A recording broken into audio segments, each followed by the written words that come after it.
आता आपण अमन लॉज ह्या रेल्वे स्टेशनवर आहोत आणि आता इथून आपण माथेरानच्या रेल्वे स्टेशनकडे चाललोय. ही बघा ही शनिवारची गर्दी माथेरानमधली. आणि भरपूर असा पाऊस पडतो इकडे. नवीन ब्लॉगर आले आपल्याकडे मित्रांनो. अमन लॉज मधून निघाल्यानंतर असा काही हा प्रवास आहे. 20 ते 25 मिनिटाचा आहे. तिथून आपण नंतर माथेरानमध्ये जातो. माथेरानमधलं एकदम फेमस असं हॉटेल जे आहे हे दिवाडकर हॉटेल. इथे तुम्हाला नाश्ता जेवण सगळं मिळतं. आणि त्या हॉटेलच्या बाजूला जर तुम्ही इथे बघाल आता हे आहे माथेरान स्टेशन. हे बघा कारण तुम्ही माथेरानला आलात आणि या पाहुण्यांना पाहिलं नाही असं होणारच नाही. तर किती आहेत बघा. इथे येताना हातामध्ये काय घेऊ नका नाही तर तुमच्या मागे मागे येणार आणि मग हातातलं घेऊन जाणार. माथेरानचा जो काही मार्केट परिसर आहे ना तो सगळा हा मार्केट परिसर आहे. आणि ज्यावेळेस आपण स्टेशनच्या बाहेर येतो तिथेच त्याच्या समोर एक शॉपिंग सेंटर सुद्धा आहे. तिथे भरपूर शॉपिंगची दुकानं सुद्धा आहेत. आणि इकडे जर तुम्ही याल तर इकडे तुम्हाला असे फ्रुट्स वगैरे पण दिसतात. त्याच्यानंतर चिक्की फेमस आहे माथेरानची. तर चिक्कीची भरपूर दुकान तुम्हाला इथे दिसतात. मध्ये आल्यानंतर छत्रपती शिवाजी महाराज उद्यान सुद्धा आपल्याला पाहायला मिळतं. आणि हे बघा काय अशा प्रकारे आहे उद्यान.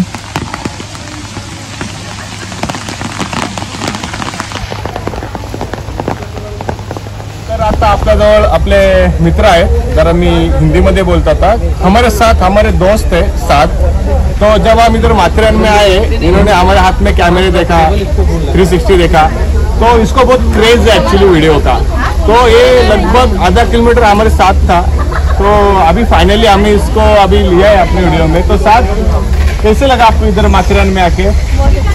बहुत अच्छा लगा. आप कहाँ के हो प्रॉपरली? अहमदाबाद जमालपुर. अच्छा अहमदाबाद से है. तो अच्छा लगता है कोई इतने दूर से हमारे माथेरान में आता है.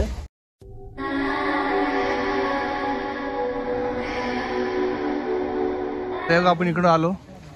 हा हॉटेल लक्षात ठेवा. नाव काय आता तिकडे जावं लागेल. आणि इथून येतानाच आपल्या तिथे खंडाला पॉइंट.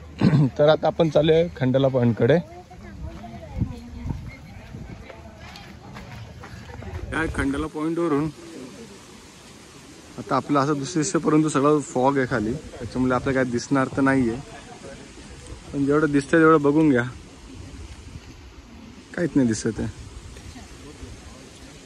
तेव्हा आपण जेव्हा माथेरानमध्ये येतो ना तर थोडा पुढे आल्यानंतर हा सेंटर पॉइंट आहे.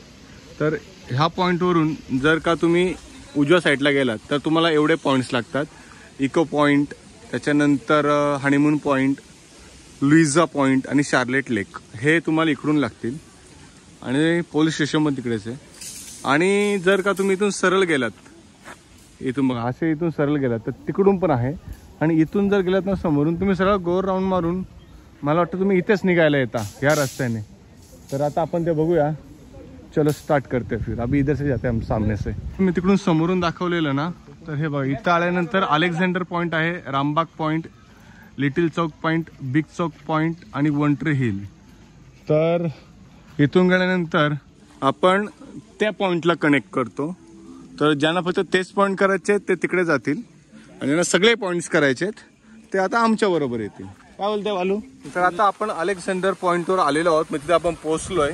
इथून येतो. इथे एक स्टॉल आहे छोटासा. आणि इथून आता आपण समोर जर गेलो तर इथून आपल्याला दिसतंय तर अलेक्झांडर पॉईंट. पाऊस भरपूर आहे मित्रांनो इकडे. हे बघा फक्त धुकाच धुका भरलंय इकडे. त्याच्यामुळे काय दिसतच नाही आपल्याला.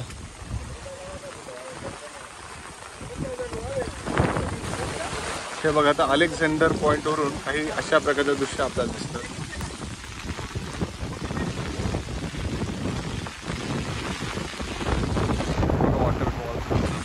आता हा जो अलेक्झांडर पॉईंट आहे तो आपण पाहिलं ना जास्त काहीच नाही सगळीकडे दुःखच आहे.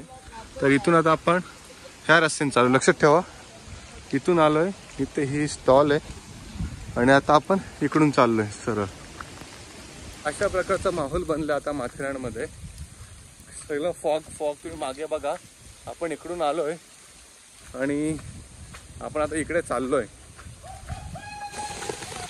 हे बघा, आता आपण रामबाग पॉइंटला आलेलो आहोत आणि ही जी काय आहे ना, ही रामबाग पॉइंटची एंट्री आहे आणि खाली आहे तो रामबाग पॉइंट. आता पाहूया काय आहे ते रामबाग पॉइंटमध्ये. मित्रांनो, हा जो पॉइंट आहे ना, ते सुंदर असा पॉइंट. हा बघा, इथे कोणच नाही आहे म्हणून मी सुंदर म्हणतोय. हा जो रामबाग पॉइंट आहे तो काही अशा प्रकारे आणि खाली पण आहे. हे बघा, तुम्हाला खाली पण गेला तरी धबधब्याचा आस्वाद घेता येईल. तो बोलतो पावसाळीच म्हणजे या सीझनला. हे बघा खाली आहेत बघा, फोटो काढतायत. आपल्याला फोटो नको मित्र, काय नको आहे आपल्याला, आपल्याला तर फिरायचं आहे. तर काही अशा प्रकारे दिसतं हा रामबाग पॉईंट. धुका असल्यामुळे आपलं काय खालचं काय दिसत नाही, ते एक बॅड आहे. Otherwise all okay.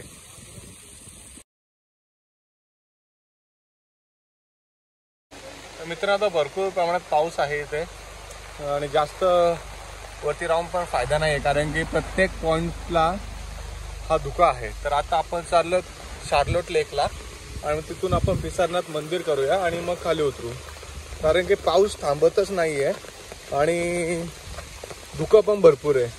त्याच्यामुळे ना तुम्हाला काय बघता येते ना आम्हाला काय बघता येते. आपण पुन्हा येऊ पण पाऊस नसताना, त्यावेळेस तुम्हाला आम्ही सगळं जातो. मित्रांनो, आता आपण तळ्याकडे चाललोय, त्याला शार्लेक असं म्हणतात. तर इथे बघा ना, जाताना आम्हाला हे धसलेलं दिसलं.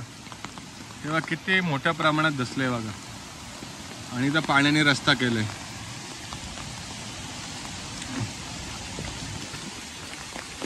आपट भरलेला हा शार्लेक. हवा भरपूर आहे. तर आपण लेक पॉइंटला आलेलो आहोत.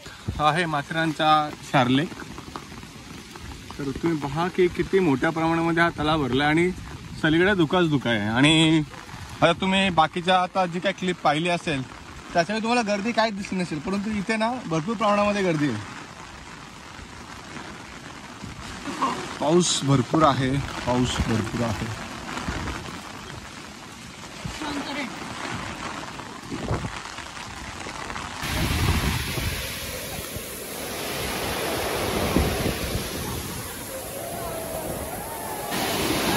हा आहे लेक पॉइंट आणि इथे बघा मिनी धबधबा. अशा प्रकारे सामान हा ओढून नेला जातो. हे बघा, अशा प्रकारे सगळं सामान जो आहे हा अमनलॉस पासून माथेरान परत अशा प्रकारे किती मेहनत आहे बघा या लोकांची. हे बघा, लेकच्या बाजूला जिथे पिसारनाथ मंदिर आहे,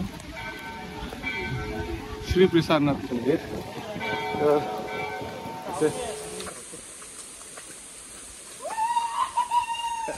बैताडला या